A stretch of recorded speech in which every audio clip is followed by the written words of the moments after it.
I'm Dr. Jim Conwell. I'm a professor in the physics department at Eastern Illinois University and director of the observatory. In the physics department, many of the freshman activities, if you take a physics course, have a lab component.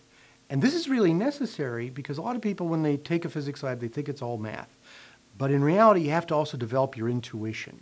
In a recent lab activity, what you see here is the students learning about the principle of conservation of momentum by actually getting hands-on experience and measuring it to actually see what it's doing in real life.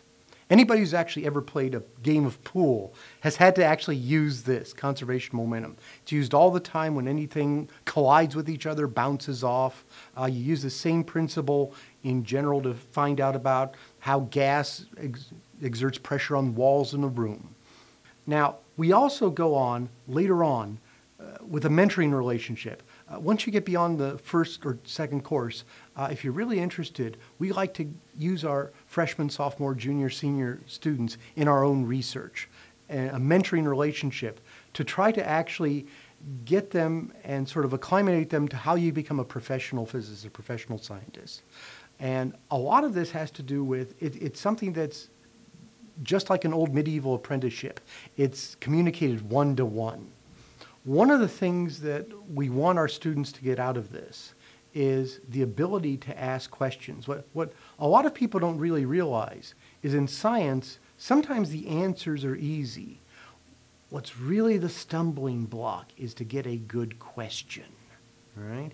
And the ability to ask, okay, what's a good question? Is it interesting? Is it doable?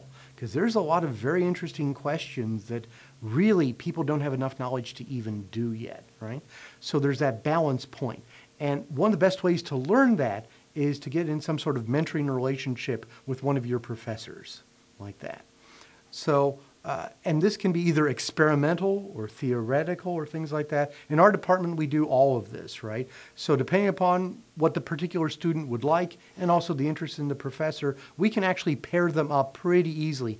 Any student who's actually sort of interested in doing this sort of research, expanding their horizons and learning how to do this. The other good thing is, once you actually do this research, right, we have this integrative learning experience in the sense that you have to communicate to us. So we always try to get it so that you have to write up a paper if the research is good enough, or give a talk at one of the regional meetings, right? That way these people know how to actually communicate both verbally and also in writing too. And if you want to know anything about what we do in integrative learning, either with myself or within the physics department, feel free to contact me or any of the professors or call our departmental telephone line, and we'd be happy to talk to you.